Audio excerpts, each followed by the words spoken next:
Hey guys, tonight we step into a world where the day doesn't begin with an alarm clock, but with the dull ache already sitting in your bones, the kind that never really leaves. You're not easing into a peaceful morning, you're waking into heat, into noise, into a job that's been waiting for you long before the sun even thought about rising. And honestly, you probably wouldn't survive this, not because you're weak, but because this life doesn't really care if you are. So, before you get comfortable, take a moment to like the video and subscribe, but only if you genuinely enjoy what I do here. And hey, drop a comment telling me where you're listening from and what time it is there. I always love seeing where these quiet little journeys are reaching. Now, dim the lights, maybe turn on a fan for that soft background hum, and let's ease into tonight's journey together. You wake before dawn, not because you want to, but because the work demands it. The air is still cold, clinging to the edges of the room, and for a brief moment as you sit up there's a strange stillness, a quiet that feels almost kind. But it doesn't last, because the forge is waiting. You pull yourself to your feet, muscles already stiff as if they remember yesterday a little too well. The ground beneath you is hard, uneven. No soft flooring, no comfort, just packed earth, or rough planks that have seen years of footsteps, spills and sparks. Outside, the village is barely awake. A faint grey light stretches across the horizon, and somewhere in the distance a rooster calls out, late or early depending on how you look at it. But you don't get to linger in that calm. Your day doesn't start with the sun, it starts with fire. You step into the workshop and it greets you with silence, for now. The forge sits there, cold and dark, like a sleeping beast. But not for long. You begin the process of waking it, stacking charcoal, adjusting the bellows, preparing everything with practiced motions that your body knows better than your mind does at this hour. Historically, medieval blacksmiths relied heavily on charcoal rather than coal, especially in earlier periods. It burned hotter and cleaner, which mattered more than you'd think when your entire job depends on controlling heat, with almost no modern tools. And control is everything here. Too little heat, and the metal won't move. Too much, and you ruin it entirely. You crouch down and strike the spark. At first, it's small, almost unimpressive. A flicker, but then it catches, spreading slowly, then eagerly until the forge begins to glow. The warmth creeps outward, pushing back the morning chill, replacing it with something far less forgiving. You start working the bellows. Inhale, push, inhale, push. The rhythm settles in quickly, a steady pulse that feeds the fire, and as the flames grow stronger, so does the reality of what your day will become. This isn't just a job, it's a constant negotiation with heat, weight, and time. There's a quiet moment here though. Just before everything begins, you stand there, watching the fire build, listening to the soft crackle of charcoal. It's almost peaceful in a strange way. But that peace is deceptive, because once the metal goes in, there's no slowing down. A quirky detail most people don't think about is how blacksmiths often judge temperature by colour alone. There are no thermometers here, no gauges, just your eyes. A dull red means one thing, bright orange, another, yellow-white. That's dangerously close to ruining the piece. You learn this not from books, but from mistakes, and mistakes cost time, material, and sometimes a bit of your pride. Historians still argue whether medieval blacksmiths fully understood the chemical differences between iron and early forms of steel, or if much of their skill came purely from experience and tradition. Either way, you don't get a manual, you get repetition. You reach for your first piece of iron. It's heavier than it looks, always is. Cold, solid, uncooperative. You place it into the heart of the fire and step back into the rhythm of the bellows again. The flames respond immediately, licking higher, brighter, as if eager to consume. Time moves differently here. Minutes stretch, not because they're long, but because they're full. Every second has a purpose. Every motion matters. You don't check the time. You feel it in the heat building against your skin, in the sweat beginning to form at the back of your neck despite the early hour. Soon, the metal begins to change. At first, just a hint of colour. Then more, red creeping across its surface like a slow sunrise. You watch closely, because this moment, this exact moment, is where your work truly begins. You pull the iron from the fire. The heat hits you instantly, sharper now, more aggressive. You move quickly, placing it on the anvil, and for a split second, everything feels perfectly still. Then you strike.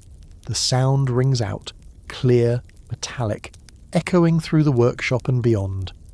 It's loud enough to break the quiet of the village, to announce that your day has officially begun. Hammer rises, falls, again, again. Each strike sends a vibration up your arms, through your shoulders, settling somewhere deep in your bones. It's not painful, not yet, but it's not comfortable either. It's effort, repeated over and over, shaping something that doesn't want to be shaped. And this is just the beginning. You fall into the rhythm quickly. Heat, hammer, turn, strike. Back to the fire, back to the anvil. Over and over, a cycle that will repeat more times than you can count today. There's no shortcut here, no easier way. You work until the light outside fully arrives, spilling into the workshop in thin beams that catch the dust and smoke in the air. By now, the village is awake. You can hear distant voices, the occasional cart, the soft sounds of daily life beginning. But you're already deep into yours. Your hands are warming, not from comfort, but from use. Your grip tightens around the hammer, muscles adjusting, settling into a long day ahead. Sweat begins to form properly now, tracing lines down your back, your forehead, your arms, and the fire doesn't care. It keeps burning steady and relentless, demanding more fuel, more air, more attention. You feed it because you have to. Because if the fire dies, so does your work. There's something almost hypnotic about it. The glow of the forge, the rhythm of the hammer, the steady breath of the bellows. It pulls you in, narrows your focus until the rest of the world fades just slightly into the background. But not completely. Because soon enough someone will arrive. A farmer needing a tool repaired, a merchant wanting new fittings, maybe even a soldier, depending on the times. And when they do, your quiet morning will shift into something busier, heavier, more demanding. For now, though, it's just you. You, the fire, and a long day stretching out ahead like an unbroken line. And you haven't even reached the hardest part yet. The heat settles in long before the sun fully rises, and unlike the gentle warmth of morning light, this heat doesn't ask for permission. It presses in from every direction, wrapping around you, sinking into your skin, until it feels less like something external and more like something you're carrying inside your own body. You're already sweating. Not the light kind that comes and goes, but the steady, unavoidable kind that never really stops. It beads across your forehead, slips down your neck, soaks into your clothes until the fabric clings to you like a second, heavier skin. And the strange part is, you stop noticing it after a while, or at least you pretend to. The forge is roaring now, fully awake, its orange glow pulsing with every push of the bellows. You've fed it enough charcoal to keep it hungry, and it responds by burning hotter, brighter, as if it's testing how much you can take. You don't get to step away. The metal inside is ready again, shifting from a deep red toward that brighter orange you've learned to watch for. There's a narrow window here, a moment where it's soft enough to shape, but not so hot that it begins to crumble or spark in ways you can't control. You grab your tongs, pull the piece free, and set it onto the anvil. The first strike lands harder this time. Clang! The sound cuts through everything, sharp and ringing, echoing off the walls and out into the street. It's louder now because the world outside is waking up. People hear it. They always do. The blacksmith's hammer is like a signal, a reminder that the day has truly begun. You strike again, and again. The rhythm builds quickly, your arm rising and falling in a pattern that feels almost automatic, but it isn't effortless. Every swing carries weight, and every impact sends a jolt back through your body. There's a reason blacksmiths often developed strong upper bodies. It wasn't a luxury, it was survival. Swinging a hammer repeatedly, sometimes for hours at a time, demands more than just strength. It demands endurance. The kind that doesn't fade after a few minutes, but holds steady through an entire day. You turn the metal slightly, adjusting its position. Strike, turn, strike again. The shape begins to change, slowly but surely, bending to your will, and yet it never feels easy. The iron resists in its own quiet way, forcing you to keep your focus, to stay precise. A single careless strike can undo minutes of work, or worse. There's a brief pause as you return the piece to the fire. The moment it leaves the anvil, it begins to cool, losing that precious softness. You can almost feel the urgency in it, even if that urgency is just in your own mind. Back into the flames, back to the bellows. You push air into the fire again, feeding it, encouraging it, even as it punishes you with every wave of heat. The air around you shimmers slightly now, distorted by the intensity. Breathing feels different, drier, heavier, like each inhale carries a bit of the forge with it. A lesser-known detail is how blacksmiths often worked in partially enclosed spaces, which meant that the heat didn't just dissipate, it lingered. It built up. In summer months especially, the workshop could become almost unbearable, a place where the air itself felt thick enough to slow you down. And yet, you keep going. Historians still argue whether medieval blacksmiths developed specific techniques to cope with extreme heat, or if endurance was simply expected, something you built over time or failed to build at all. There are hints of both. Some workshops were designed with ventilation in mind, while others weren't. You can probably guess which kind you're standing in. The fire flares brighter as you push harder on the bellows. Inhale, push, inhale, push. Your arms are already starting to feel it, a subtle heaviness creeping in. Not exhaustion, not yet, but the beginning of it. The kind that whispers instead of shouts. You ignore it. You've learned to. Because the work doesn't pause just because you're tired. If anything, it speeds up. More orders, more repairs, more demands piling up as the day progresses. You pull the metal from the fire again. This time it's glowing brighter, almost too bright. You hesitate for a fraction of a second, just enough to judge the colour, to decide if it's right. Then onto the anvil it goes. Strike. The sound is sharper now, the metal softer, more responsive. Each hit shapes it more dramatically, flattening, stretching, transforming under your hands. There's a rhythm here that almost feels like music, if music were made of fire and iron instead of notes. A pattern that repeats, builds and evolves. Clang, clang, clang. It echoes beyond the workshop now, mixing with the sounds of the village. Voices, footsteps, the distant creak of wooden wheels. Life moving forward while you remain anchored to this one spot. Sweat drips from your chin onto the anvil, vanishing instantly with a faint hiss. You don't even react. Your focus is narrower now, drawn entirely to the piece in front of you. The edges, the shape, the way it responds to each strike. It's almost meditative in a way, if you ignore the heat, the noise, the physical strain, which of course you can't. Another quirky detail, some blacksmiths believed that certain times of day produced better work, not because of temperature, but because of superstition. Early morning iron was sometimes thought to be calmer, easier to shape, while afternoon work could be more unpredictable. Whether there's any truth to that is questionable, but in a world without precise science, patterns like that start to feel real. You rotate the metal again, strike, adjust, strike again. Your arms are heavier now. The hammer doesn't rise quite as easily as it did before, and each swing takes just a bit more effort. It's subtle, but it's there, and it's only getting started. The fire continues to roar beside you, relentless, demanding more fuel. You add charcoal without thinking. Your movement's automatic now. There's no room for hesitation. Everything flows from one action to the next, a chain that doesn't break. Outside, the sun has finally climbed high enough to cast real light into the workshop. It mixes with the glow of the forge, creating a strange contrast. Natural light and firelight blending together, neither fully overpowering the other. But the fire still feels stronger. It always does. You take a brief moment, just a second, to straighten your back, to roll your shoulders slightly. The relief is immediate but short-lived. The work pulls you back in before you can fully enjoy it, because the metal is cooling again. And cooling means harder. Harder means more force. More force means more strain. You step forward, lift the hammer once more, and bring it down. Clang! The sound is just as loud as before, just as sharp, but now there's something else underneath it. A growing weight, a quiet reminder that this isn't just about skill, it's about endurance. And the day has barely begun. The hammer feels different now. Not heavier, exactly, but more present. Like it's no longer just a tool in your hand, but something your entire body has to negotiate with every time you lift it. The wood of the handle is worn smooth from years of use, shaped not by design but by repetition, by countless hours of grip and release.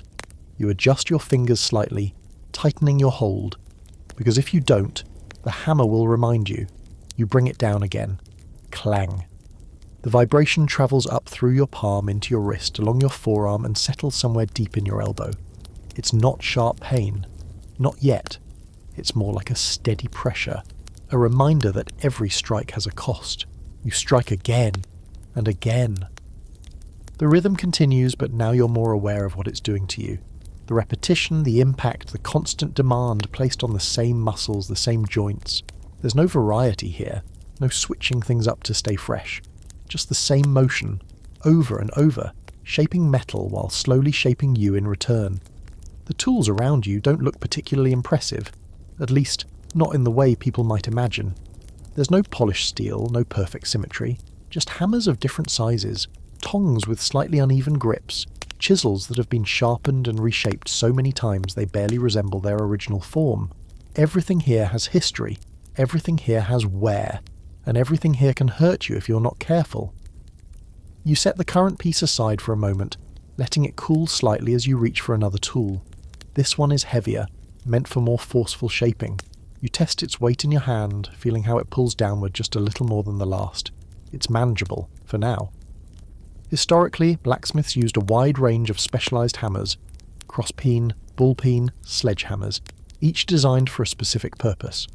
The crosspeen, for example, allowed you to spread metal in a particular direction, while the bullpeen was useful for rounding and shaping. But knowing which tool to use didn't make the work easier, it just made it possible. You return to the anvil. The metal is still warm enough to work, though not as forgiving as before. You position it carefully, raise the heavier hammer and bring it down. Clang. This time the impact is deeper, stronger. The metal responds, but so does your body.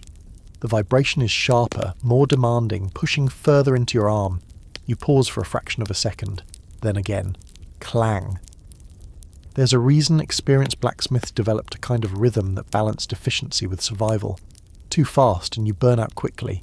Too slow and the metal cools before you can shape it properly. Somewhere in between is a pace that works, but finding it takes time and mistakes. You switch tools again, this time reaching for a pair of tongs with a slightly tighter grip. The metal is smaller now, more precise work required. Your hands adjust automatically, positioning everything with a level of familiarity that only comes from repetition. But familiarity doesn't mean comfort. Your fingers are already feeling it. The constant gripping, the subtle tension required to hold hot metal steady without slipping. It builds quietly, turning into a dull ache that sits just beneath your awareness. Not enough to stop you, just enough to remind you it's there. A quirky detail, some blacksmiths name their tools not out of sentimentality but out of habit. When you spend nearly every waking hour with the same hammer, the same tongs, the same anvil, they stop being objects and start feeling like companions in a strange way, or at least something close to it. You probably won't go that far, but you understand it. You bring the hammer down again, focusing on a smaller section now, refining the shape. Each strike is more controlled, more deliberate, less force, more precision. Clang, clang, clang. The sound changes slightly with each hit, a subtle shift that tells you how the metal is responding. It's something you learn to listen for, even if you can't quite explain it. Historians still argue whether blacksmiths relied more on sound or sight when judging their work. Some suggest that the tone of the metal, how it rang under the hammer, could reveal imperfections or inconsistencies. Others believe visual cues were more important. Either way, you use both, whether you realise it or not.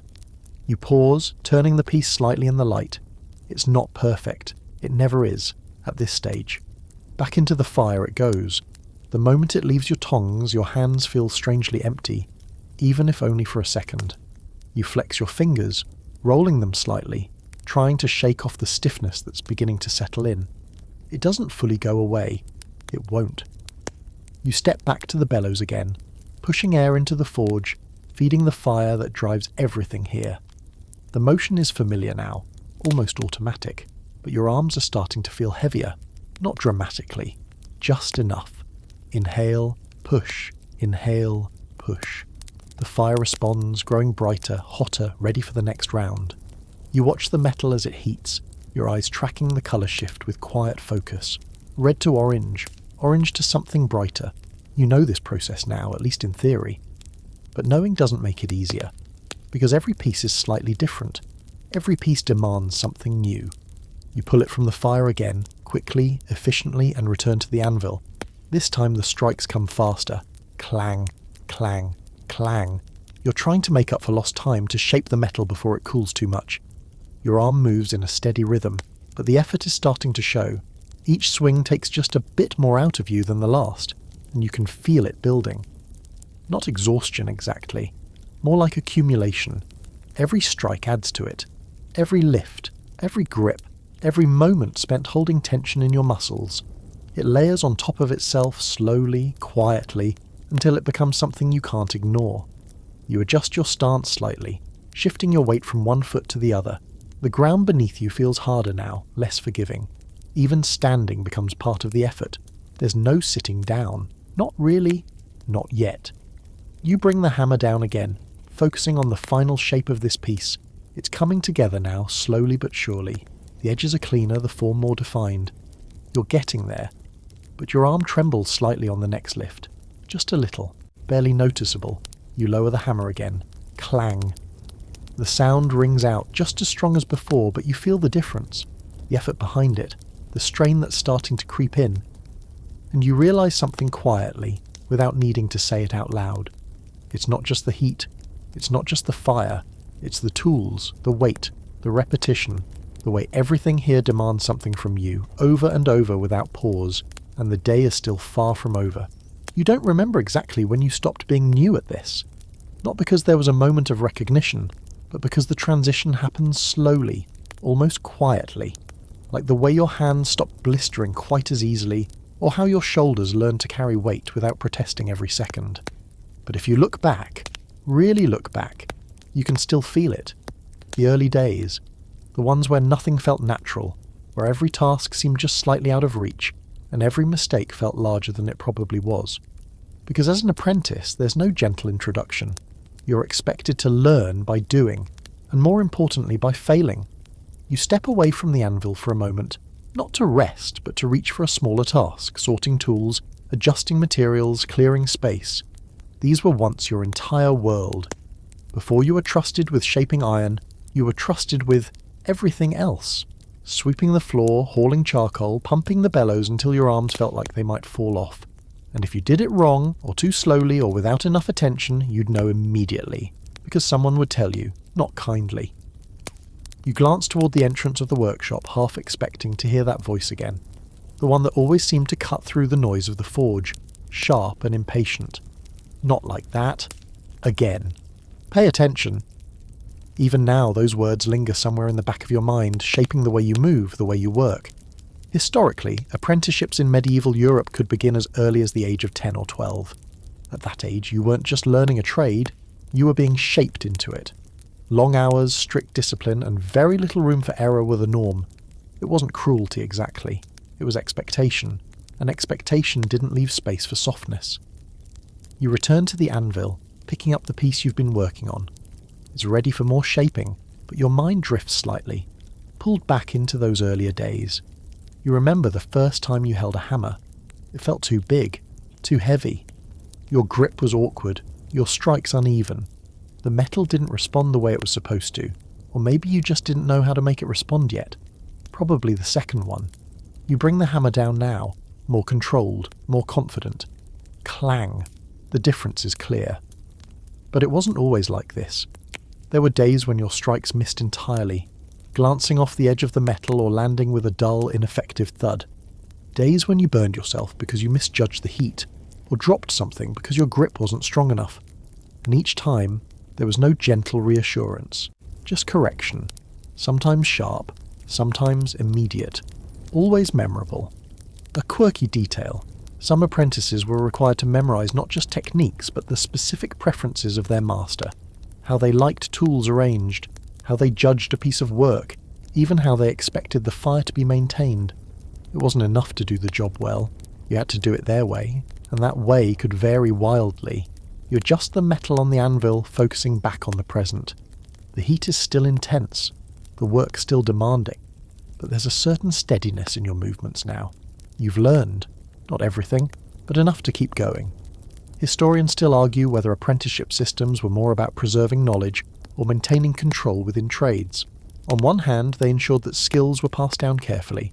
On the other, they created strict hierarchies that could be difficult to move beyond. Either way, you lived through it. You raise the hammer again. Clang. The sound rings out, consistent, reliable. There's a strange satisfaction in that consistency. Not pride exactly, but something close. The knowledge that you can do this now, that your hands understand what's needed even when your mind drifts elsewhere. But that understanding came at a cost. You remember the long hours, the way the day seemed endless, stretching from early morning into late evening with barely a break in between. You remember the exhaustion, the kind that settled into your bones and stayed there, even when you tried to sleep. And the mistakes, always the mistakes. A misaligned piece, a crack in the metal, a tool placed in the wrong spot at the wrong time. Each one felt significant, not just because it slowed the work, but because it marked you as not ready, not yet.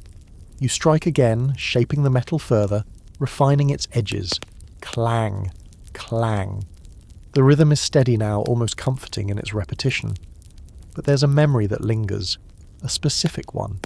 The first time you were trusted to work alone. It wasn't announced, there was no ceremony, just a moment where you realised no one was watching your every move. No one was correcting you before you even finished a task. And for a second, that freedom felt unsettling. Because without that constant guidance, every decision was yours, every mistake too. You pause briefly, turning the piece in your tongs, examining the shape. It's good, not perfect, but good. You return it to the fire, watching as the glow intensifies again. There's a quiet understanding that settles in here. You've come a long way from those early days, from the awkward strikes, the constant corrections, the feeling that you were always just slightly behind where you needed to be. Now you're part of the rhythm, part of the work. But that doesn't mean it's easier. It just means you're expected to handle more.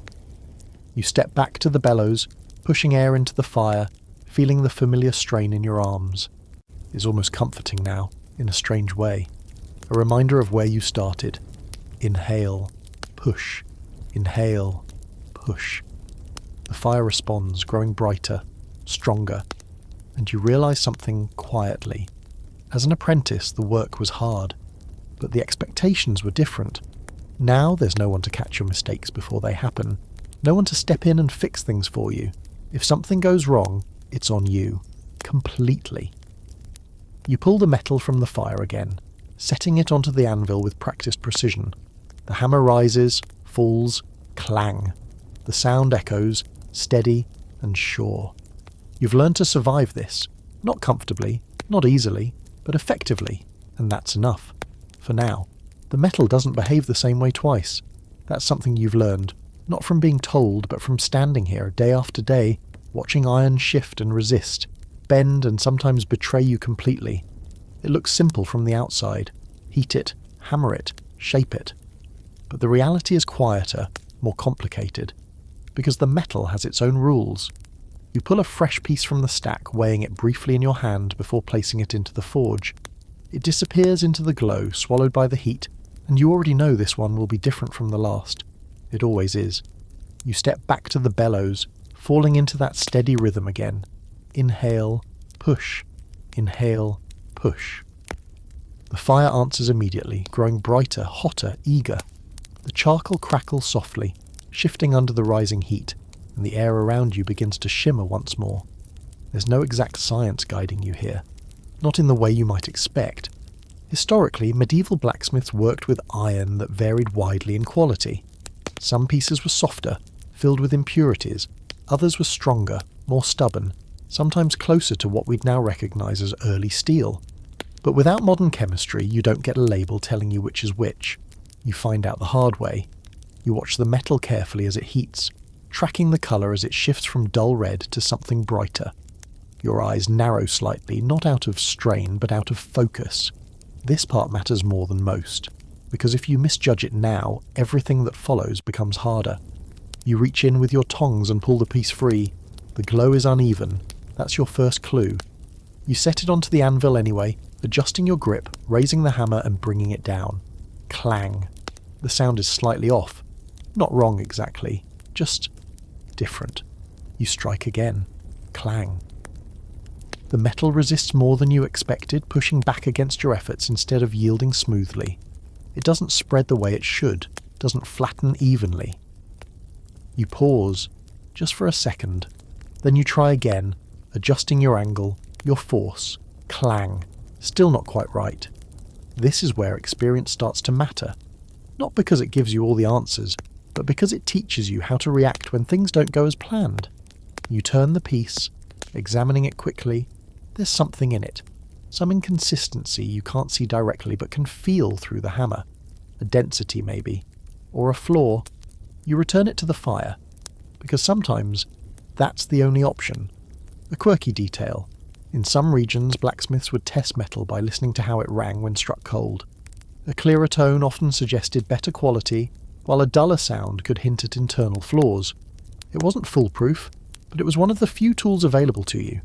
You probably didn't think about that earlier. Now you might start to. Back at the bellows, you push harder this time, feeding the fire more aggressively. The flames respond, flaring brighter, almost white at their core. The heat intensifies, wrapping around you like a second presence. You feel it immediately, but you don't step back. You can't.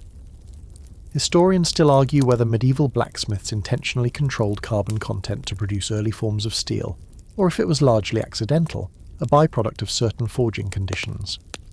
Some evidence suggests they had practical knowledge, even if they didn't fully understand the science behind it.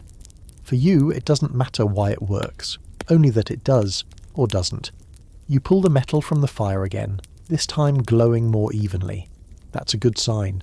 Not a guarantee, but a start. Onto the anvil, hammer up, clang. Better. The metal responds more willingly now, flattening under your strikes, stretching into the shape you're aiming for. There's still resistance, but it's manageable, predictable. You adjust your stance slightly, grounding yourself as you continue. Clang, clang, clang. The rhythm returns, steady and familiar. Each strike builds on the last, guiding the metal closer to where it needs to be. You can feel it now, the subtle changes, the way it moves under your control. But you don't relax, because this is where mistakes like to hide. A moment of overconfidence, a slightly misplaced strike, a fraction too much force, and suddenly the piece is ruined. You've seen it happen, maybe more than once. You turn the metal again, focusing on a thinner section now. It needs precision, not strength. You switch to a lighter hammer, adjusting your grip carefully. Clang. The sound is softer, more controlled. Clang. Each strike is deliberate, measured. You're not just shaping the metal anymore, you're refining it, guiding it into something useful, something that someone somewhere is depending on. That thought lingers for a moment. Because it's true. This isn't just practice. This isn't just repetition. What you make here will leave this workshop. It will be used, relied upon, maybe even trusted in ways you'll never see. A tool in a farmer's hand, a hinge on a door, a blade, perhaps, though that comes with its own weight. You push that thought aside for now. Focus returns to the metal. It's nearly there. You can see the shape clearly now, the lines more defined, the edges cleaner. It's not perfect. Nothing ever is, but it's close enough. You return it to the fire one last time, just to finish it. The heat flares again as you work the bellows, your arms heavier now, your movements just slightly slower than before. The fatigue is building layer by layer, quietly settling into your muscles, but you're not done. Not yet. You pull the piece from the forge for the final time and set it onto the anvil. Hammer rises, falls, clang. The sound rings out clear and sharp. Again, clang. You make the final adjustments, small corrections that bring everything into alignment. The kind of details that most people would never notice, but you would, because you have to. You lower the hammer slowly this time, letting the moment settle. It's finished, or at least finished enough. You set it aside, letting it cool completely, and for a brief second, you allow yourself to breathe a little deeper. Not rest, just pause. Because there's already another piece waiting. There always is. And each one brings its own challenges, its own resistance, its own quiet reminder that no matter how much you learn, no matter how many times you repeat the same motions, the work never becomes truly predictable. You step back toward the forge, reaching for the next piece of iron. The fire is still burning, still hungry, and you're still here, learning one strike at a time. You don't get to choose what kind of work comes through your door. That becomes clear the moment the first voice calls out from outside the workshop, cutting through the steady rhythm of your hammer, like a reminder that this place, this hot, loud, relentless place, isn't just yours. Smith! You don't even need to look up right away. The tone tells you everything. Urgent but not panicked. Familiar but not friendly. Someone who needs something fixed and needs it sooner rather than later. You finish the strike you've already started. Clang. Then you lower the hammer, setting it aside with a quiet heaviness in your arm, and turn toward the doorway. A farmer stands there, shifting his weight slightly, holding something in his hands. Even from a distance you can tell what it is. A broken tool. Of course it is. You step closer, wiping your hands against your already sweat-soaked tunic, and take the item from him. It's a hoe, or what used to be one. The metal head is cracked near the base, the wooden handle worn smooth from years of use. This isn't optional work. This is survival. For him. For you. In a medieval village, the blacksmith wasn't just a craftsman. You were essential infrastructure. Tools broke constantly. Iron wore down, nails bent, hinges failed, plowshares dulled. Without someone to fix them, daily life didn't just become inconvenient. It stopped. You turn the tool over in your hands, examining the crack. It's not small, not a quick fix. You glance back at the farmer briefly. He's watching you, not impatiently, but closely. There's a quiet understanding here. He knows this will take time. You know he doesn't have much to spare. Can you fix it? He doesn't need to ask. You nod once. Because saying no isn't really an option. You step back into the workshop, already shifting your focus. The piece you were working on earlier is set aside without ceremony. It can wait. This can't. You move to the forge, placing the broken metal into the fire, adjusting its position so the heat reaches the cracked area evenly. Repairs like this are trickier than starting fresh. You're not just shaping, you're restoring, and restoration is less forgiving. You return to the bellows, pushing air into the fire with a slightly different urgency now. Inhale, push, inhale, push. The flames rise quickly, responding to your effort. The heat builds again, wrapping around you, but this time it feels less like a constant presence and more like a pressure. Because someone is waiting. A lesser-known detail is that blacksmiths often had to prioritize repairs over new creations, especially in smaller communities. A broken plough during planting season wasn't just inconvenient. It could mean lost crops, lost income, real consequences that extended far beyond your workshop. You watch the metal closely as it heats, your attention sharper now. The crack needs to be brought to just the right temperature. Too little, and it won't bond properly. Too much, and the structure weakens even further. There's no room for guessing. And yet, that's exactly what you're doing. Careful, experienced guessing. Historians still argue whether techniques like forge welding were widely understood at the village level or reserved for more skilled smiths in larger towns. But here, in this moment, you don't have the luxury of theory. You have a broken tool, and someone depending on you to fix it. You pull the metal from the fire, the cracked section glowing bright, almost fragile looking in its heat-softened state. You place it onto the anvil quickly, adjusting your grip on the tongs. Hammer up, clang. The strike is deliberate, controlled. You're not shaping now. You're closing the crack, coaxing the metal back together. Clang. Again. The sound is slightly different, more muted, as if the metal itself is uncertain. You adjust your angle, your force working carefully along the fracture. Clang. The farmer stands just outside watching. You can feel it without looking. Not pressure exactly, but presence.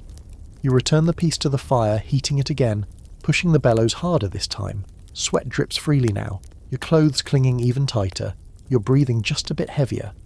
This is the part people don't see. not the dramatic shaping of swords or the satisfying rhythm of clean hammer strikes. This, the careful, frustrating, sometimes uncertain work of fixing something that's already been broken. A quirky belief in some regions suggested that a skilled blacksmith could heal metal, almost like a doctor treats a wound. It's not entirely accurate, of course, but standing here trying to close a crack with heat and force, you can understand where the idea came from. You pull the tool from the fire again, back to the anvil. Clang, clang.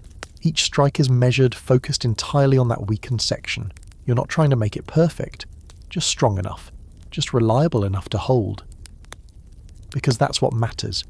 You pause briefly, inspecting your work. The crack is less visible now, not gone, but better. You return it to the fire one more time, repeating the process, reinforcing what you've done.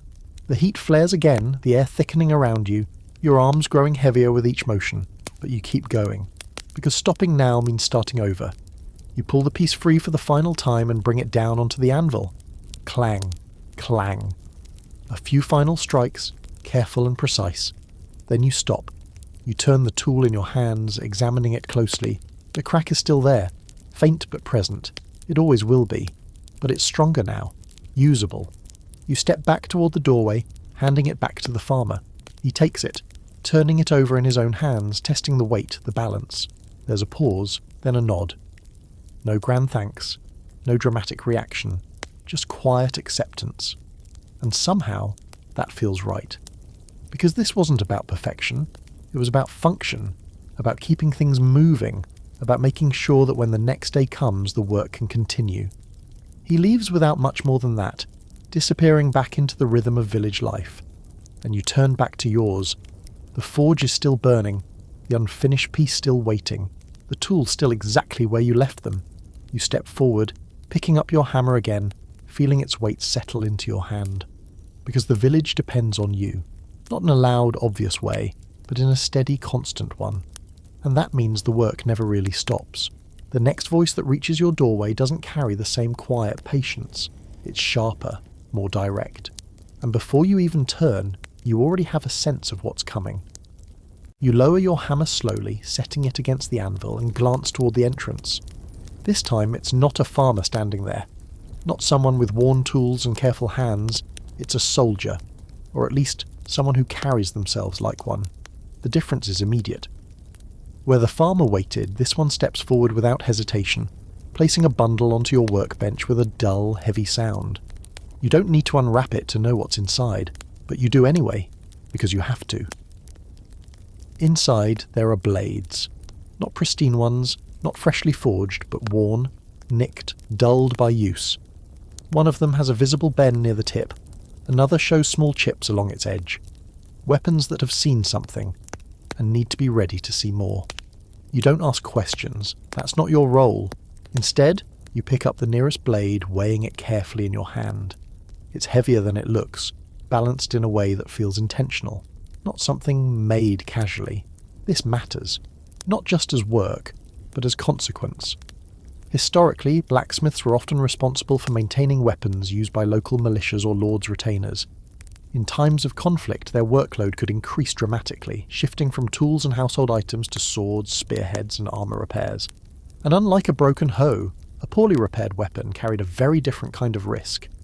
You turn the blade slightly, examining the edge. It's worn down unevenly. That's expected. But the bend, that's more concerning. You glance up briefly. The soldier is watching you, arms crossed, posture still and deliberate. There's no visible impatience, but there's something else. Expectation. You nod once, more to yourself than to him, and step back toward the forge. This kind of work demands focus, precision, and speed. Because while the farmer needed his tool soon, this might be needed sooner. You place the blade carefully into the fire, adjusting its position so the heat spreads evenly along the damaged sections. Steel like this, if it is steel, or close to it, reacts differently than softer iron. It requires a more controlled touch, more attention. You move to the bellows again, pushing air into the forge, feeling the now familiar strain in your arms. Inhale, push, inhale, push. The fire responds, flames rising higher, brighter, the heat intensifying almost immediately. The air grows thicker, harder to breathe, but you don't slow down, because timing matters here. A quirky tidbit. Some medieval blacksmiths believed that forging weapons during certain phases of the moon made them stronger or more fortunate in battle.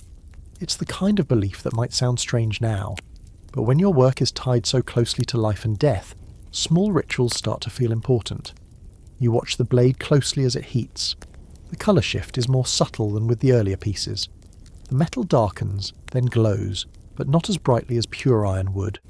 You narrow your eyes slightly, judging the moment. Too soon, and it won't bend back properly. Too late, and you risk weakening it further.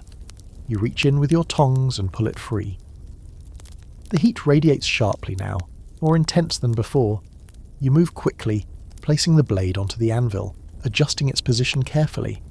This isn't brute force work. This is correction.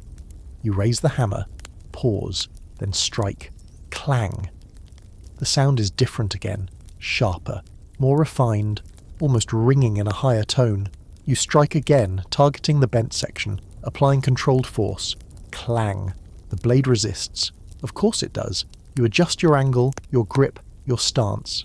Clang. A slight shift. Not much, but enough. You continue, working slowly, carefully, bringing the metal back toward its intended shape. Each strike is measured, deliberate.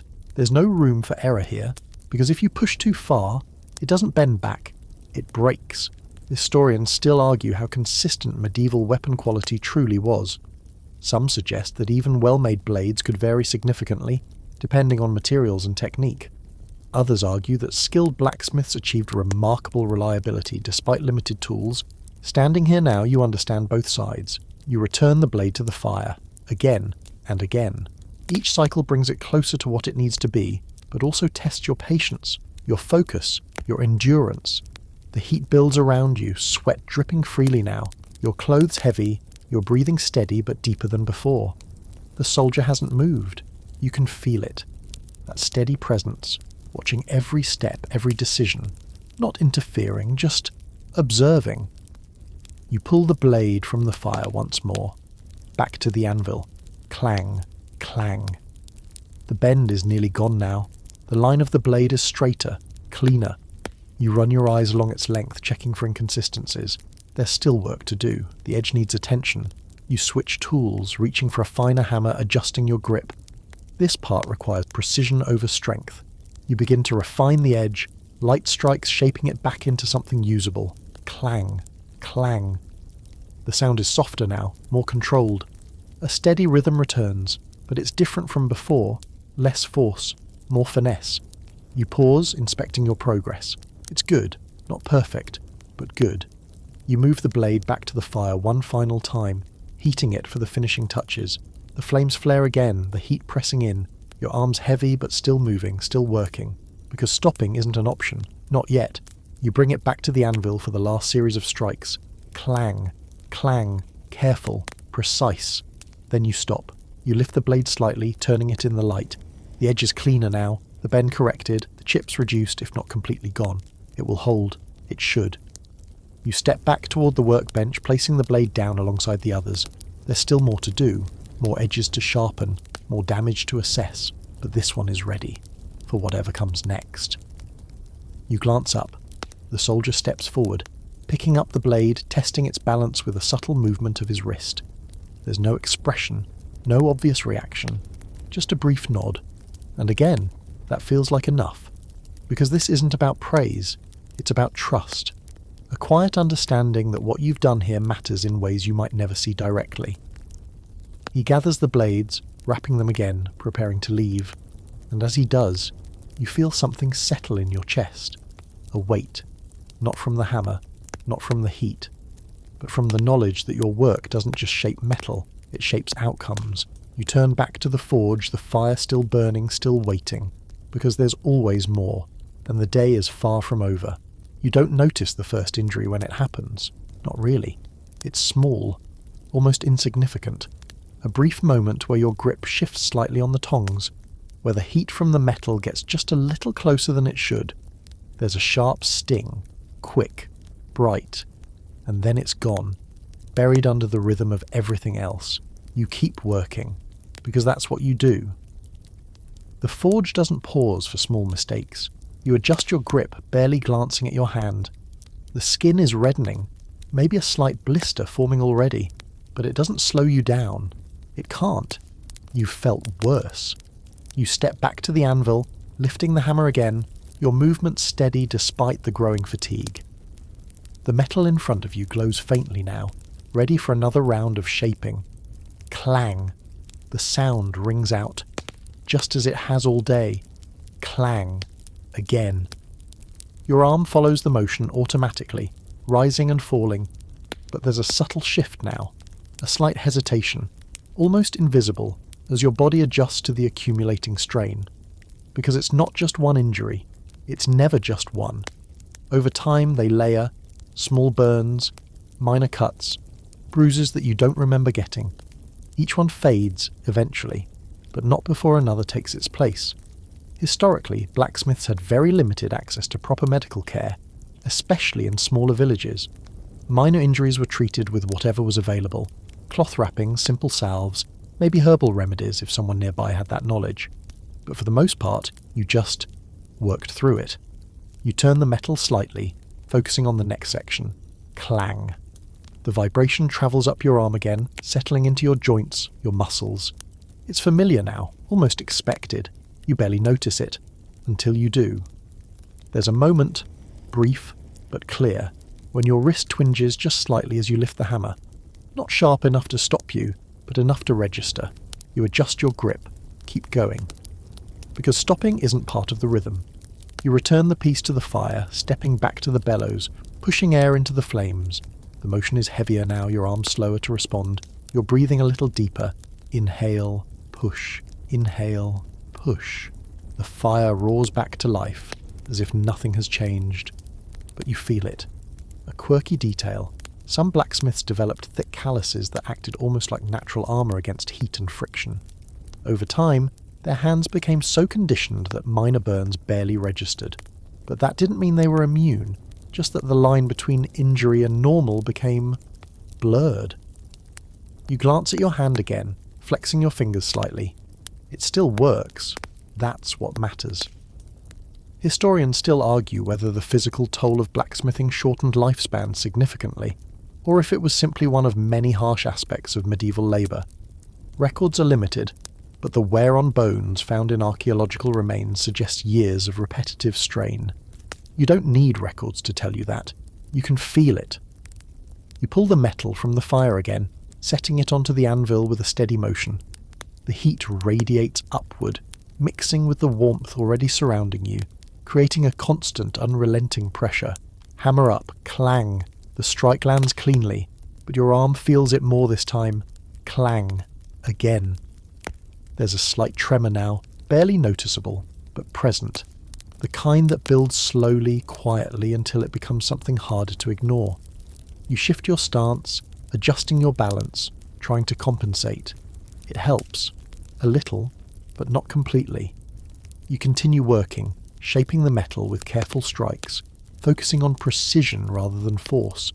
It's not just about conserving energy, it's about maintaining control, because control slips easily when your body starts to tire, and when control slips, mistakes happen. You've seen them before.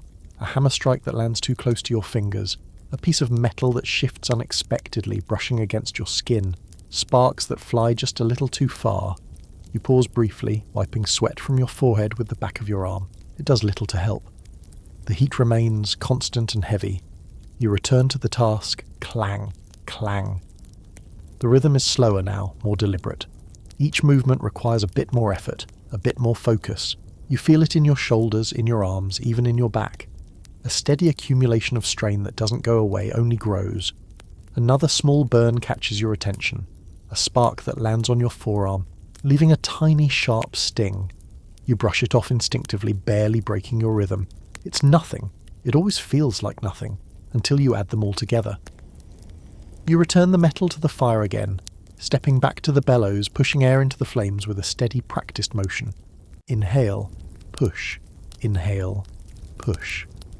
Your arms protest slightly now, a quiet resistance that wasn't there earlier. You push through it, because that's what you've been doing all day, and yesterday, and the day before that. The fire grows brighter, hotter, as if responding to your effort with even more demand. You pull the metal free once more, bringing it back to the anvil for the final shaping. Clang. The sound rings out, steady but slightly softer now, not because the metal has changed, but because you have. Clang. Again. You finish the piece with a few careful strikes, focusing on the details, the final adjustments that bring everything into place. Then you stop, not because you're done with the day, just because this piece is finished. You set it aside, letting it cool, and for a brief moment, you let your arms rest at your sides. The relief is immediate and fleeting, because even standing still, you feel it. The aches, the stiffness, the quiet reminders of everything your body has been doing. You roll your shoulders slightly, flex your fingers again, testing them. They still work. That's enough. For now. You step back toward the forge, the fire still burning, still waiting. Because injuries don't stop the work. They become part of it. And you're not done yet. The air feels heavier now. Not just warm, not just dry, so sort of thick. As if every breath you take has to push its way through something before it reaches your lungs. You notice it more when you pause, in those brief moments between movements, when the rhythm slows just enough for your body to remind you what it's been dealing with all along. You inhale. There's a faint bitterness there, a dryness that lingers. You exhale, and it doesn't quite feel like enough. But you don't stop, because stopping doesn't clear the air. The forge continues to burn beside you, steady and relentless, its smoke rising in thin, twisting lines before spreading out into the workshop. Some of it escapes through the open doorway, some through gaps in the roof or walls, but not all of it. Some of it stays. You step back to the anvil, lifting your hammer again, your movements slower now but still controlled. The metal in front of you is ready, glowing faintly, waiting for the next series of strikes. Clang. The sound rings out, familiar, grounding. Clang. Again. You focus on the rhythm, letting it guide you, even as the air around you feels just a little harder to breathe. Historically, blacksmiths worked in environments filled with smoke, soot and metal fumes, often without proper ventilation. Charcoal fires, while cleaner than some fuels, still produced carbon monoxide and fine particles that lingered in enclosed spaces. Over time, that exposure could lead to breathing difficulties, though at the time, it was simply accepted as part of the work. You don't think about carbon monoxide. You think about the next strike. Clang. But your body notices. There's a subtle tightness in your chest now, not painful, just present. A slight resistance when you inhale deeply, as if your lungs are working a little harder than they should. You ignore it. Because you've learned to ignore a lot of things, you turn the metal, adjusting its position on the anvil, and bring the hammer down again. Clang. The vibration travels up your arm, familiar and steady. Clang. But there's something else now. A faint dizziness that comes and goes, barely noticeable, like a shadow at the edge of your awareness. You blink, refocus, keep going. A quirky tidbit. In some medieval communities, blacksmiths were thought to possess a kind of resilience beyond ordinary people, not just because of their strength, but because they seemed able to endure heat, smoke, and exhaustion without complaint. It gave rise to a quiet respect, and sometimes a bit of unease, because people didn't always understand how you did it. The truth is, you don't always understand it either. You just continue. Historians still argue how much long-term exposure to forge environments affected blacksmiths' health compared to other trades. Some evidence suggests higher rates of respiratory issues, while others point out that many medieval occupations carried similar risks. Either way, it wasn't something you could avoid. You pull the metal from the fire again, bringing it back to the anvil. The heat radiates upward, mixing with the already thick air, creating a space that feels almost separate from the outside world. Clang, clang. You work through the final shaping, focusing on precision, letting the rhythm carry you forward. The dizziness fades slightly, or maybe you just stop noticing it as much. Either way, the work continues. You pause briefly, stepping back from the anvil and take a deeper breath. It doesn't feel quite as satisfying as it should. There's still that dryness, that faint bitterness lingering at the back of your throat. You swallow, trying to clear it, but it doesn't fully go away. You've felt this before. It's not new, it's just part of it. You move back to the bellows, pushing air into the forge again. Inhale, push, inhale, push. The motion feels heavier now, not just in your arms, but in your chest. Each inhale is a little more deliberate, a little more noticeable. The fire responds anyway, flaring brighter, hotter, as if it's completely unaware or completely unconcerned with what it's doing to you. You reach for the next piece of metal, placing it into the flames, watching as it begins to heat. The process repeats. It always does. But now there's a slight haze in your vision. Barely there. Just enough to soften the edges of things. The glow of the forge seems a little brighter, the shadows a little deeper. You blink again. Focus. You've learned to work through this too. Because what's the alternative? You pull the metal from the fire, set it onto the anvil, and raise the hammer once more. Clang. The sound cuts through the haze, sharp and clear. Clang. Again. The rhythm helps. It grounds you, pulls you back into something steady, something predictable. You focus on the sound, on the movement, on the feel of the hammer in your hand, anything to avoid thinking about the air. A small cough catches you off guard. It's brief, quiet. You turn your head slightly, clearing your throat, and then return to the task as if nothing happened. Because that's what you do. You keep going. You finish shaping the piece with a series of controlled strikes, each one bringing it closer to completion. The details come together slowly, carefully, despite everything else. Then you stop. You set the piece aside, letting it cool, and for a moment you stand still, just breathing. The workshop feels quieter in that moment, even though nothing has really changed. The forge still burns, the faint sounds of the village still drift in from outside, but your focus shifts inward. You take another breath. It's still heavy, still dry, but it's enough. You step back toward the forge again, because of course you do, because the fire hasn't gone out, because the work isn't finished, because this is what your days are made of: heat, effort, repetition, and an air that never quite feels clean. You reach for the bellows once more, inhale, push, and the forge answers just as it always does. By now, the rhythm of the work isn't the only thing on your mind. There's another rhythm running alongside it. Quieter, less predictable, but just as important. Trade. You don't always think of yourself as part of it while you're standing here, surrounded by heat and iron and the steady echo of your hammer. But every piece you shape, every repair you make, every tool you hand back across that doorway, it all connects to something larger. Because this isn't just labour, it's survival. You set aside the piece you've just finished, letting it cool as you wipe your hands again, more out of habit than effectiveness. The sweat never really leaves. It just shifts, settles, returns. There's a small pile of finished items near your workbench now. Tools repaired, fittings shaped, a few pieces ready for collection. Each one represents time, effort, and payment, eventually. A voice calls again from outside, softer this time. You glance toward the doorway, expecting another urgent repair, another immediate demand. But instead, it's a merchant. You can tell by the way he carries himself. Less worn than the farmer, less rigid than the soldier.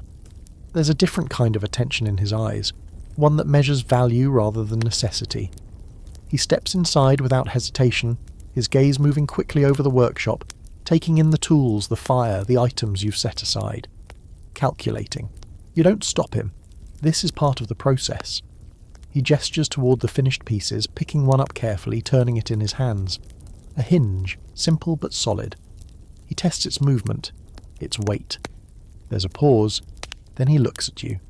How much? The question hangs there for a moment. Not because you don't have an answer, but because the answer is never as simple as it sounds. In a medieval village, coin isn't always guaranteed. Trade often works through barter. Goods exchange for goods, services for services. A repaired tool might earn you grain, cloth, or future favours rather than silver or copper. You glance at the hinge, then back at him. You name a price anyway. Something reasonable, something that reflects the work. He tilts his head slightly, considering it. Of course he does. Negotiation is part of his rhythm. A lesser-known detail is that blacksmiths often had to balance their role as essential workers with the realities of trade. While their services were necessary, they weren't always able to set prices freely. Local economies, relationships, and even seasonal conditions could all influence what a piece of work was worth. the merchant counters your price. Lower, not insulting, but clearly in his favour. You don't respond immediately. You've learned that silence can be part of the negotiation too. You let the moment stretch slightly, just enough to show that you're considering it, but also that you're not desperate, even if, sometimes, you are. You shake your head once, adjusting the terms slightly. Not by much, just enough to meet somewhere in the middle. He watches you for a second, weighing the offer. Then he nods. The exchange is quiet, almost routine. He reaches into a small pouch, producing a few coins. Not many, but enough. You take them, feeling their weight in your palm. There's not a lot, it rarely is, but it's something. Historians still argue how stable incomes were for trades like blacksmithing in medieval times. Some suggest that skilled smiths could achieve a relatively comfortable living, especially in busy towns. Others point out the constant fluctuations, seasonal demand, supply shortages, economic shifts that made stability difficult. Standing here, you understand that second part more. Because some days the work flows steadily and payment follows. Other days, not so much. The merchant gathers the items he's purchased, wrapping them carefully before stepping back toward the doorway. He gives a brief nod, acknowledgement, not gratitude, and disappears back into the village. And just like that, the moment passes. You're alone again. With the forge, with the work, with the quiet awareness that what you earn here doesn't always match what you put in. A quirky tidbit. In some regions, blacksmiths were occasionally paid in food or drink rather than money, especially by those who couldn't afford coin. This could lead to strange situations where a day's hard labour resulted in a sack of grain, or a few loaves of bread, or even a promise to repay later. Promises that didn't always hold. You glance at the coins in your hand again before setting them aside carefully. They matter, even if they're few, because they represent something tangible, something you can use, something that keeps things going. You step back toward the anvil, picking up your hammer once more. The weight feels familiar now, almost expected, like an extension of your arm. The work resumes. Clang. The sound rings out, steady and unchanged. Clang. Again. But there's a different awareness now, sitting quietly in the back of your mind. Every strike, every piece, every moment spent here, it all ties back to survival, not just yours, but the village's, and that connection carries its own kind of pressure. Because when the work slows, when orders don't come in, when trade shifts or fails, you feel it. Not immediately, but gradually. Like everything else here. You return the metal to the fire, stepping back to the bellows, pushing air into the flames with steady, practiced motions. Inhale, push, inhale, push. The fire responds as always, burning brighter, hotter, ready for whatever comes next. You pull the metal free again, bringing it back to the anvil. Clang, clang. The rhythm continues, unchanged on the surface, but layered now with something deeper. A quiet calculation. A constant awareness that every piece you shape has a value beyond the metal itself. And that value isn't always easy to define. You finish shaping the piece, setting it aside with the others, adding to the small collection that represents your day's work, your day's earnings, your day's effort. You pause briefly, looking at them, not with pride, not exactly, but with understanding. Because this is what it comes down to. Not just heat and hammer, not just skill and endurance, but trade, exchange. The delicate balance between what you give and what you receive, and that balance is never guaranteed. You turn back to the forge once more, because thinking about it doesn't change it. Only the work does, and the work never really stops. By the time the sun has climbed higher, casting a harsher, more direct light into the workshop, the work has already begun to change, not in its rhythm, that remains steady, hammer, fire, breath, but in its expectations. Because now it's not just individuals coming to you, not just farmers or merchants or the occasional soldier. Now it's something larger, less visible, but more controlling.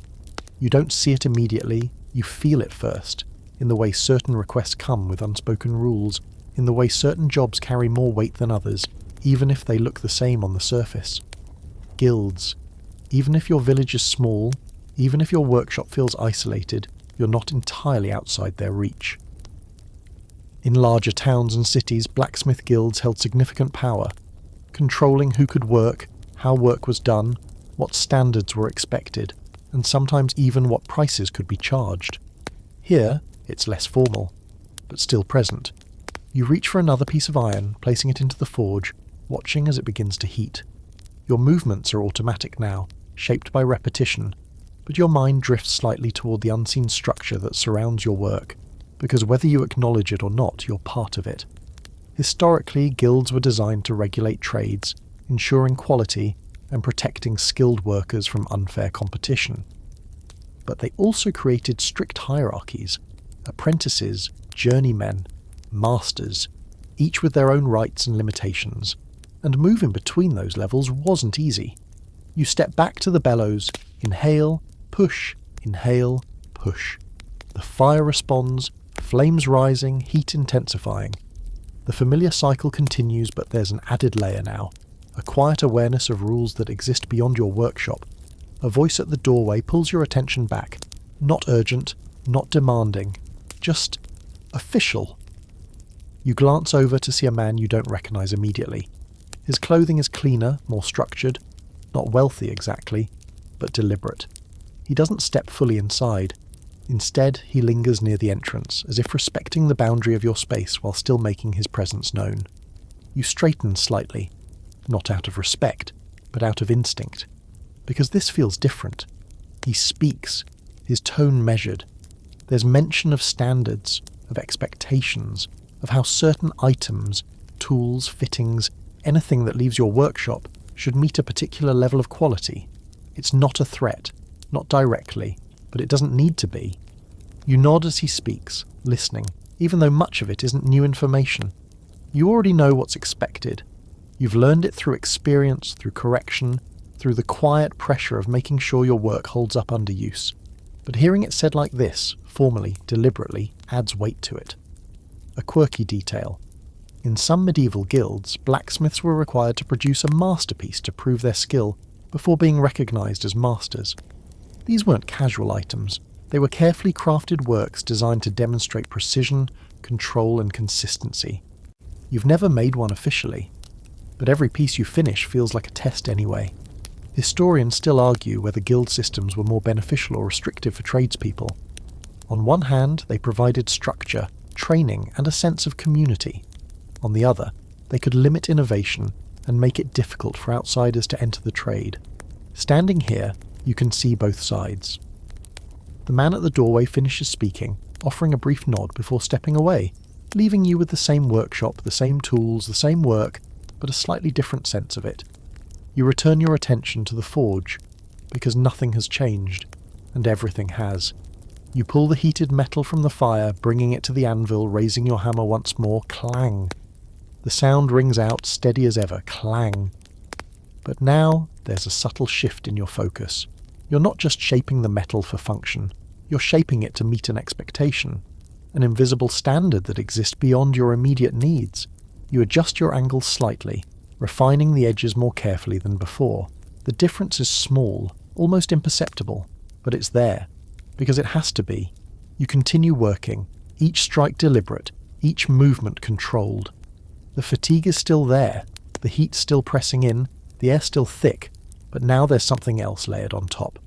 Accountability, not just to yourself, but to something larger.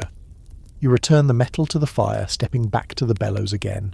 Inhale, push, inhale, push.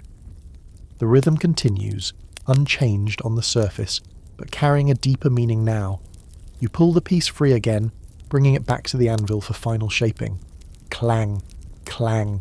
Each strike feels slightly more intentional, slightly more precise. Not because you've suddenly become more skilled, but because you're more aware of what's expected, of what's judged, of what's remembered. You finish the piece with a few careful adjustments, then set it aside, letting it cool. For a moment you look at it, not just as something you've made, but as something that represents your place within a larger system, a system that you didn't create, but have to navigate. You wipe your hands again, glancing briefly toward the doorway where the man stood moments ago. He's gone now, but the presence remains. You step back toward the forge, reaching for the next piece of metal, because the work continues, Rules or no rules, standards or no standards, the fire still burns, and you're still here. Working within a structure you can't fully see but can't fully escape either. There are moments, usually when the rhythm slows just enough for your thoughts to drift, when the work begins to feel different. Not easier, never easier, but layered with something else, something quieter. You notice it now as you stand near the forge, watching the flames settle into a steady glow after your last push of the bellows. The workshop hums with its usual sounds, the faint crackle of charcoal, the distant murmur of the village, but beneath it all there's a sense of something older, something people don't always say out loud. You reach for another piece of iron, turning it in your hand before placing it into the fire. The metal disappears into the heat, and for a moment you just watch it. Because in a world like this, fire isn't just a tool, it's something people respect. Sometimes, something they fear. A voice from earlier in the day lingers in your mind, not from the farmer or the merchant, but from someone passing by. A casual remark, almost a joke, about how blacksmiths talk to fire like it listens. You didn't respond, but you understood what they meant, a quirky detail. In many medieval cultures, blacksmiths were surrounded by superstition. Some believed they had special knowledge, even magical abilities, because they could take raw, lifeless metal and transform it into something useful or dangerous. The combination of fire, smoke and sparks gave the work an almost otherworldly quality. You step back to the bellows again. Inhale, push. Inhale, push. The fire responds, as always, flaring brighter, hotter. But there's a moment, just a moment, where it feels like more than that. Like it's reacting, listening. You know it's not. Of course you do. But when you spend this much time in one place, repeating the same motions surrounded by the same elements, it's easy for patterns to start feeling like something more. Historians still argue how deeply superstition influenced daily trades like blacksmithing. Some suggest it was mostly symbolic, a way of explaining what couldn't be fully understood.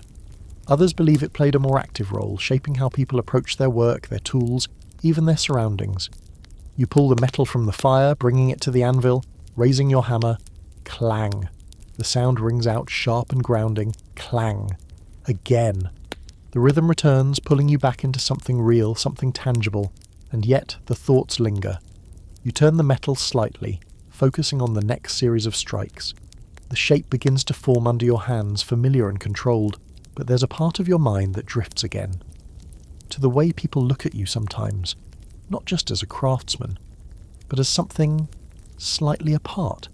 It's subtle. A pause in conversation. A glance that lingers a little longer than necessary. Not fear, not exactly, but curiosity, respect, maybe, mixed with something harder to define. You've heard the stories. Blacksmiths who could trap spirits in metal, blades that were said to carry power beyond their shape, fires that burned differently under certain conditions, as if influenced by something unseen. You don't believe most of it. Probably. But when you're standing here, surrounded by heat and smoke, shaping something that starts as one thing and becomes something else entirely, it's easy to see how those ideas begin. You return the metal to the fire, stepping back to the bellows once more. Inhale, push, inhale, push. The flames rise again, dancing in a way that feels almost intentional, even though you know it's just air and fuel and heat reacting as they always do. Still, there's a rhythm to it, a pattern. You pull the metal free again, bringing it back to the anvil. Clang, clang. Each strike feels steady, controlled, but there's a different kind of awareness now. Not just of the work, but of how the work is seen, how it's understood or misunderstood. A lesser-known detail is that in some regions, blacksmiths were associated with protective charms and rituals. People believed that iron itself had properties that could ward off harm, and those who worked with it regularly were thought to carry some of that protection. You've probably seen it. Small pieces of iron placed near doorways, nails driven into beams with more intention than necessary, objects that serve a purpose beyond their physical function. You finish shaping the piece, setting it aside briefly before stepping back. There's a quiet moment here. The fire burns, the workshop hums, and you stand in the middle of it, aware of both the reality and the stories that surround what you do. You wipe your hands again, more slowly this time, your movements less urgent for a brief second. Because not every part of this work is about speed. Some of it is about presence, about understanding the space you're in, the role you play, the way others see you. You step back toward the forge, reaching for the next piece of metal, because whatever people believe, whether they see you as a craftsman, a necessity, or something a little more mysterious, the work itself doesn't change. The fire still burns the same way. The metal still resists the same way. Your body still feels the same strain, the same heat, the same slow accumulation of effort. You place the metal into the flames, watching as it begins to glow. And for a moment, just a moment, you let yourself appreciate the transformation. Not as something magical, but as something earned, something built through repetition, through patience, through the quiet understanding of how things change under pressure. You step back to the bellows again, inhale, push, inhale, push. The rhythm continues, as it always does, grounded, real, even when the stories try to make it something more. There are rare moments, quiet, almost unnoticed at first, when the work feels lighter. Not physically. The hammer is still heavy in your hand. The air is still thick with heat and smoke. Your shoulders still ache in that familiar, steady way. But something shifts. You feel it now as you stand over the anvil, turning a nearly finished piece in your hand. The edges are smooth, the shape consistent, the balance just right. It doesn't happen often. Most days are filled with repetition, correction, and the constant effort of getting things simply good enough to survive use. But every now and then, you get it right. You bring the metal back to the anvil for a few final strikes. Clang, clang. The sound is cleaner somehow, more precise. Each hit lands exactly where you intend it to. Not adjusted mid-swing, not corrected afterward. Just right. You pause, lowering the hammer slightly, examining the piece more closely. There's a quiet satisfaction here. Not loud, not triumphant, just steady. A small internal recognition that for once, the metal did what you asked of it, and you asked the right things. Historically, skilled blacksmiths were highly respected in their communities, not just for their strength, but for their precision. A well-made tool could last years, even decades, and that kind of reliability mattered in a world where replacing things wasn't easy. You feel that weight now, not as pressure, but as purpose. You turn the piece again, checking the symmetry, the thickness, the alignment. These are details you've learned to see over time, things you would have missed completely when you first started. Back then, everything felt uncertain. Now, at least sometimes, it feels controlled. A quirky detail. Some blacksmiths would subtly mark their work, not with obvious signatures, but with small, almost invisible details in the shaping or finishing. These weren't always meant to be seen by others, but by the smith themselves, a quiet way of recognizing their own craftsmanship. You've never formally done that, but there are pieces you could recognize instantly, because of how they feel. You set the metal back into the fire briefly, just enough to refine one last edge. The glow returns, softer this time, more controlled, and you watch it carefully. You've learned patience, or at least something close to it. Historians still argue how much individual craftsmanship mattered in everyday medieval tools versus mass-produced items from larger workshops. Some suggest that for common goods, speed often outweighed perfection. Others believe that even ordinary items carried the subtle marks of skilled hands. Standing here, you can see both sides. Not everything needs to be perfect, but when it is, you notice. You pull the metal from the fire again, placing it back on the anvil. Clang. One final strike, and that's it. You lower the hammer completely this time, letting it rest as you look at what you've made. There's no audience, no applause, no one standing at the doorway watching in quiet admiration. Just you, and the piece. You let out a slow breath, though you hadn't realized you were holding it. Because this is rare. Not the act of finishing something, but the feeling that comes with it.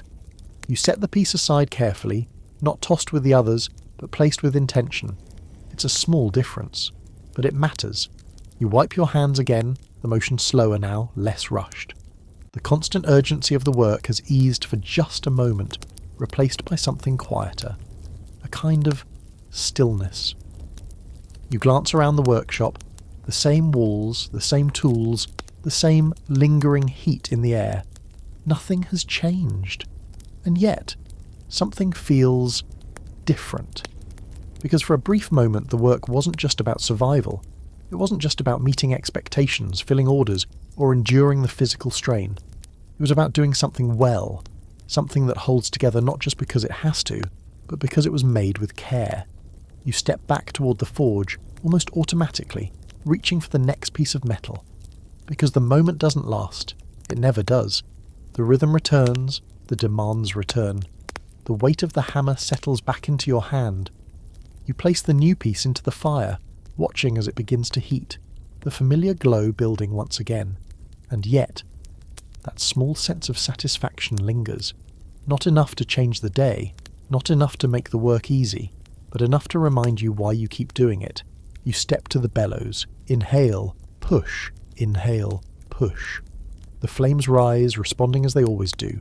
You wait, watching, feeling the heat press against your skin. Then you pull the metal free, bringing it back to the anvil. Clang.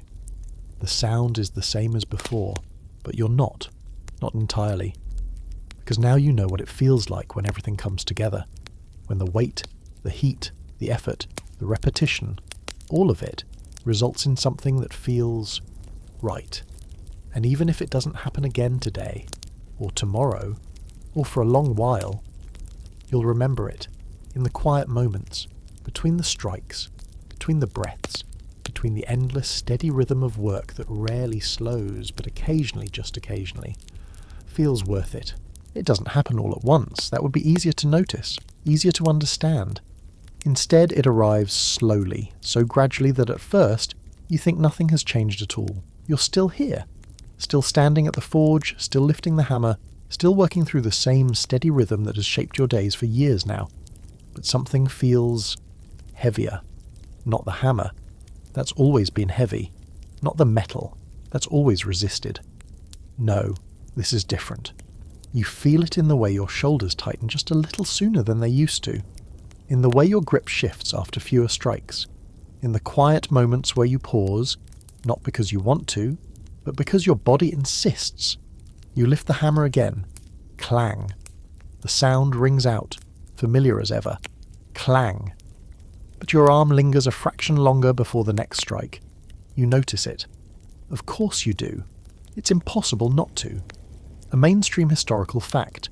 Most medieval blacksmiths began training young, often as children or teenagers, and continued working well into adulthood. But the physical toll of the job meant that many experienced significant wear on their bodies over time, especially in their joints, backs and hands. You're feeling that now, not as something dramatic, but as something constant. You turn the metal slightly, adjusting your stance. The motion is slower than it used to be, more deliberate, as if your body's quietly negotiating with each movement. You place the piece back into the fire, stepping toward the bellows. Inhale, push, inhale, push. Even this feels different. The rhythm is still there, but the effort behind it has deepened. Your breaths are a little heavier. The motion requires a little more focus. It's subtle, but it's there. A quirky detail. Some older blacksmiths in medieval communities would gradually shift their roles over time, taking on more teaching or supervisory work rather than the full physical demands of forging. Not because they wanted to, but because they had to. You understand that now in a way you didn't before. Because the idea of stepping back, even slightly, no longer feels like weakness. It feels inevitable. You pull the metal from the fire again, bringing it to the anvil. Clang. The strike lands well. Clang. The next one too. But by the third there's a slight hesitation. Not a mistake. Just a pause. A moment where your arm doesn't move quite as quickly as your mind expects it to. You exhale quietly, adjusting your grip. Continuing. Because stopping isn't really an option. Historians still argue how long most working craftsmen could maintain peak physical performance in medieval times. Without modern medicine, proper nutrition or ergonomic tools, some suggest that many began to decline earlier than we might expect today. Others believe that constant physical labour built a kind of resilience that allowed them to continue longer, even if not at full strength. Standing here, you can feel both possibilities at once, because you're still capable, Still working, still producing, but not in the same way. You finish shaping the piece, setting it aside with a small controlled movement. Even that feels more intentional now, not out of care, but out of necessity. Wasted motion costs more than it used to. You wipe your hands slowly, flexing your fingers for a moment longer than usual. There's a stiffness there, a quiet resistance. You shake it off, almost automatically, stepping back toward the forge. Because the work doesn't wait. It never has. You place another piece of metal into the fire, watching as it begins to glow. The familiar sight brings a kind of grounding, a reminder that some things remain consistent, even as others change. The fire doesn't care how old you are. The metal doesn't adjust itself to your pace. The rhythm continues, steady and unyielding. You step to the bellows again. Inhale, push, inhale, push. Your movements are slightly slower now, but more efficient. There's less wasted energy, less unnecessary motion. What you lack in raw strength, you begin to replace with precision. It's not a perfect trade, but it's something. You pull the metal free, bringing it back to the anvil, clang. The strike lands clean, clang. Another. You find a rhythm again. Not the same as before, but a version of it that works with where you are now. There's a quiet adaptation happening. Not dramatic, not obvious, but constant. You adjust your stance, shifting your weight more carefully, conserving energy where you can. These are small changes, things you might not have thought about years ago. Now they matter. You finish the piece with a final strike, setting it aside. For a moment you pause, not because you have time, but because your body asks for it. You rest your hand lightly on the anvil, feeling the residual warmth, the solid, unchanging surface beneath your palm. This has been here the whole time, unmoved, unchanging, while you shift, slowly, almost imperceptibly. You straighten again, taking a steady breath, because even now, even with the wear, the fatigue, the quiet changes that have settled into your body, you're still here, still working, still part of the rhythm. You step back toward the forge, reaching for the next piece of metal, because whatever comes next, whether it's slowing further, stepping back, or continuing as you are for as long as you can, the fire still burns. And as long as it does, you will too. The day doesn't end with a clear moment. There's no final signal, no bell, no voice calling you away from the forge. It just softens, gradually. The light outside begins to fade, slipping from harsh brightness into something quieter, more forgiving. The sounds of the village shift as well. Less movement, fewer voices, the steady hum of life winding down. Inside the workshop, the fire still burns, but not as fiercely. You've let it settle, feeding it less, allowing the flames to lower into a steady, controlled glow. The heat remains, lingering in the walls, in the air, in your skin. You stand there for a moment, not working, just standing. The hammer rests where you left it. The tools are scattered in their familiar places. The anvil holds the memory of the day's strikes, silent now but still carrying the weight of everything that passed over it. You exhale slowly, because this is the part of the day that feels different, not easier, but quieter. You move through the workshop with slower steps, beginning the small tasks that signal the end. Tools are set back where they belong, metal pieces are arranged, some finished, some waiting for tomorrow. There's no rush in these movements, not anymore. A mainstream historical fact. Many blacksmiths worked long, physically demanding days, often from early morning until dusk, with little formal separation between work and rest. Their workshops were often part of their homes, blending labour and daily life into one continuous space. You feel that now.